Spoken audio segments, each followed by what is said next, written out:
Right, in the Mankiw text, Gregory N. Mankiw has 10 principles which he believes sum up what economics is all about. If we take a look at those, number 1, people face trade-offs. Number 2, the cost of something is what you give up to get it.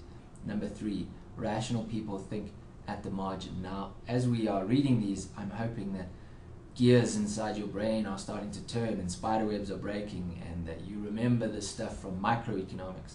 We've dealt with the idea of a trade-off, of opportunity costs, and the fact that people make decisions at the margin when we deal with marginal benefits and marginal costs. Number 4, people respond to incentives. Number 5, trade can make everyone better off. Again, this is still microeconomic principle stuff. Markets are usually a good way to organize economic activity. Governments can sometimes improve market outcomes. An economy's standard of living depends on its ability to produce goods and services. Prices rise when the government prints too much money.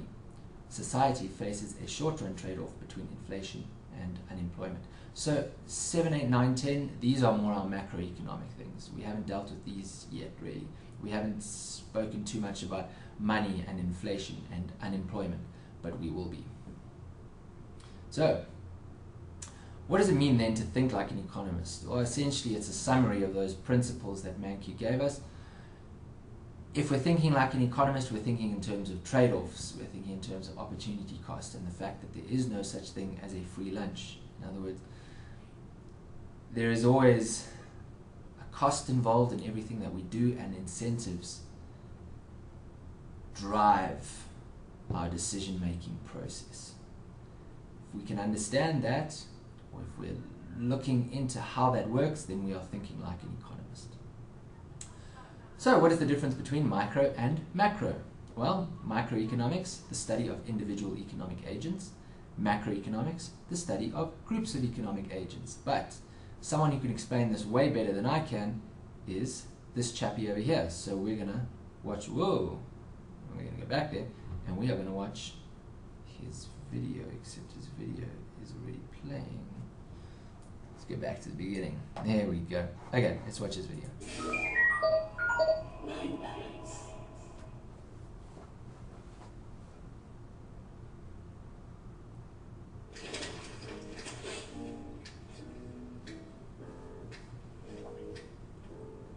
I know what you're thinking. You are wondering what the difference is between micro and macro, and you want to know which one's easier. Well, let's start with this explanation. Microeconomics is about the decision-making process of individuals. Households deciding whether they're going to buy apples or oranges. A firm deciding whether it's going to install a computer or hire another worker. Macroeconomics is about the aggregate. Whenever you lump together all of these households and business and the government and foreign trade, what kind of organism do you get? In fact, that's a good way of thinking about it. Let's use a biological metaphor. Microeconomics is like the study of a cell, the mitochondria and the nucleus and the way energy is created and the way the cell works. And we put the microscope in on this particular cell and we look at its chemical processes.